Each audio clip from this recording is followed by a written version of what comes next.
दोस्तों नमस्कार, मैं मनोज कुमार शर्मा एक बार फिर आजाद हिंद आवाज न्यूज के लिए।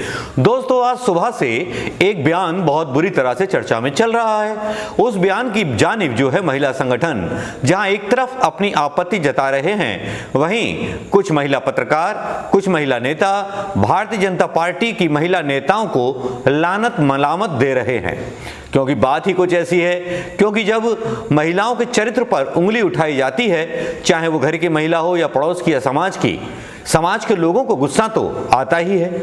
लेकिन ये सतयुग के एक धोबी की तरह भारतीय जनता पार्टी के नेताओं की और उसके समर्थकों की आदत बन चुकी है कि महिलाओं के बारे में कुछ भी ऊल जलूल बोलने से बाज नहीं आते। अब नरसिम्हानंद को ही ले लीजिए, कहने को गेरुआ वस्त्र धारण करके डासना के मंदिर में ये पुजारी हैं, लेकिन गाहे बेगाहे ये जो हैं एंटी मुसलमान बयान देने के लिए जाने जाते हैं।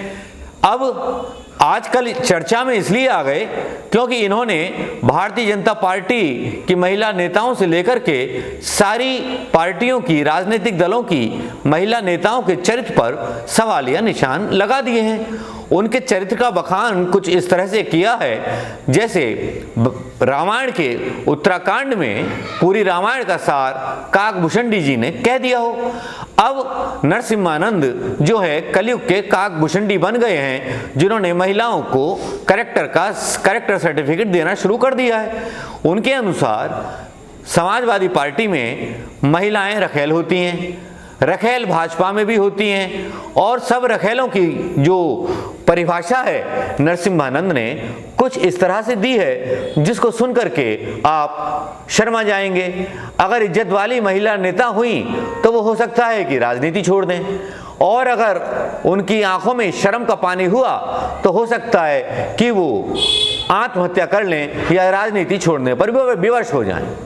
तो नरसिम्हा यति महाराज ने क्या कहा, ये आपको सुनवाना जरूरी भी है और उसको सुनना आपके लिए भी जरूरी है, क्योंकि राजनीति में जब संत पुरुष महिलाओं के बारे में इस तरह की टिप्पणी करने लगें और दूसरी तरफ मां जगदम्बिका का, मां दुर्गे का नाम लेकर के अपने पापों की क्षमा कान पकड़कर मांगने लगें तो स्थिति वाकई बहुत विकराल हो जाती है।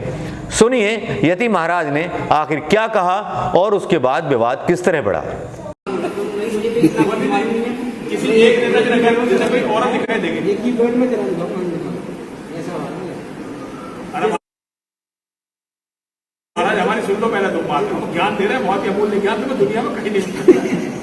तो जितनी रोज औरतें दिखाई दे कर रही ना, वो किसी एक नेता की रखेल हुआ करती, किसी एक नेता की रखेल जरूर हुआ करती थी।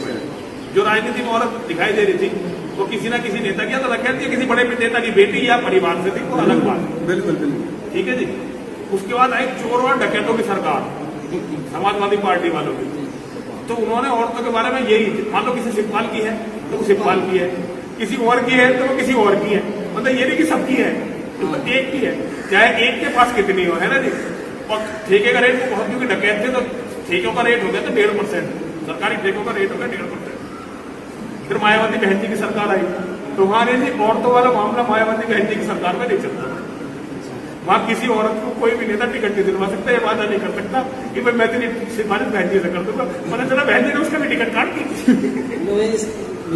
लुगाईवादी जो है मायावती की सरकार में और बातों में तो हो सकती है, राजनीति में नहीं हो सकती। उसके बाद फिर आई बहुत ईमानदार और चरित्रवान लोगों की सरकार। अब सरकारी ठेकों का रेट हो गया 10% खुला रेट, और जितनी भी बीजेपी में महिलाएं दिखाई दे रही हैं,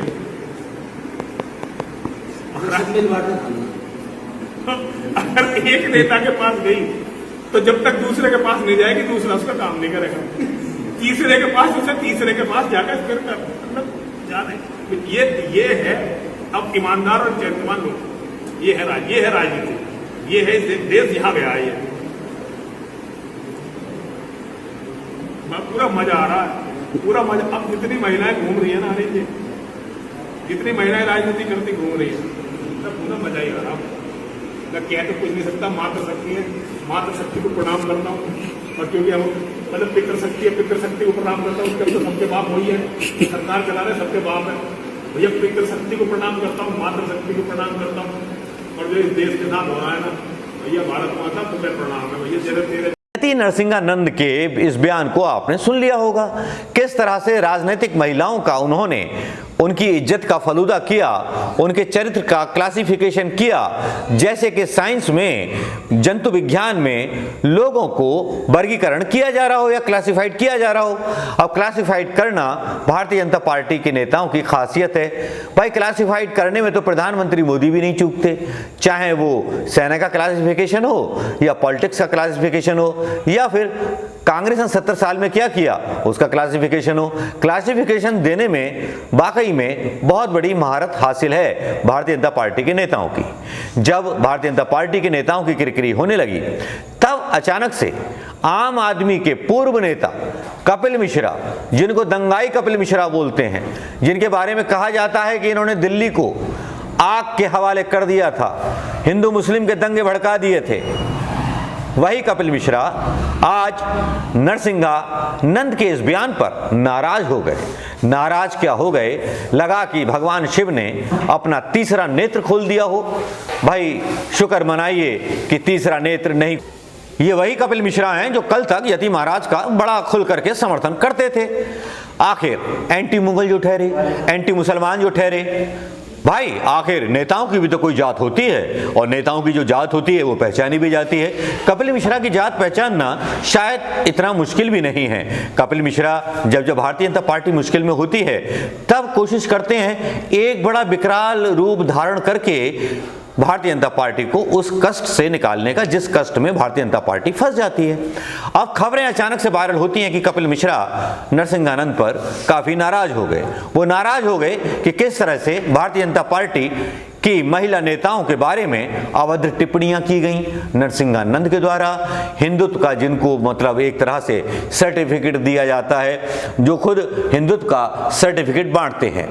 उत्तर प्रदेश के दासना देवी का जो मंदिर है, एक तरह से देवी के उपासक हैं, लेकिन देख लीजिए देवी के बारे में क्या क्या बोलते हैं और कौन सी देवी को क्या बोलते हैं। अब सोशल मीडिया पर जब ये वीडियो वायरल हुआ तब कपिल मिश्रा बाहर निकल करके आए और अपने सीने के तीनों बटन खोल करके कहने लगे यति नरसिंहानंद भूल गए कि उनकी मदद हम जैसे मोदी और योगी के भक्तों ने ही की है, उनको मुसलमानों से बचाया है, उनके कई बयान मूर्खतापूर्ण हैं, उनकी नीयत पर जो है हमें सवाल खड़े करते हैं। आज वे हमारा समर्थन और सम्मान दोनों खोते जा रहे हैं। जब इसकी तरह की बातें होती हैं तो नरसिंहानंद एक तरफ जो है लगता है कि बैकफुट चले गए, पाखंड हिंदुओं का बैकफुट पे चला गया, लेकिन ऐसा नहीं होता। कुछ चीज़ें दिखाने के लिए कुछ और होती हैं, कुछ लोग चीज़ें कहने के लिए कुछ और होती हैं, कुछ चीज़ें सोशल मीडिया पर चलाने के लिए बस यूं ही छोड़ दी जाती हैं। कुछ बातें और वादे बस बोल दिए जाते हैं, उनका क्या है, बोलने से कुछ साबित तो होने से रहा, बस इल्ज़ाम है। इल्ज़ाम तो सतयुग में सीता को भी लगे थे, अब कलयुग है तो फिर इल्ज़ाम लगने दीजिए। चाहे भारतीय जनता पार्टी की महिला नेता हो, चाहे वो कोई भी हो, इल्जाम तो लगेंगे।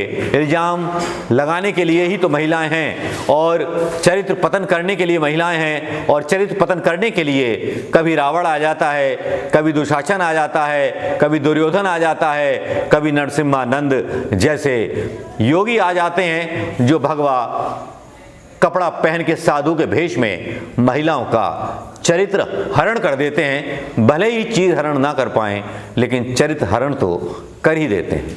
दोस्तों नमस्कार, कैसा लगा ये वीडियो? अगर आपको लगा हो कि महिलाओं की बेइज्जती हुई है तो अपने कमेंट जरूर दीजिएगा और नरसिंहानंद से आंखों में आंखें डाल करके सवाल पूछिएगा कि उनकी अपनी माताजी के बारे में क्या विचार है, अपनी बहन के बारे में क्या विचार है।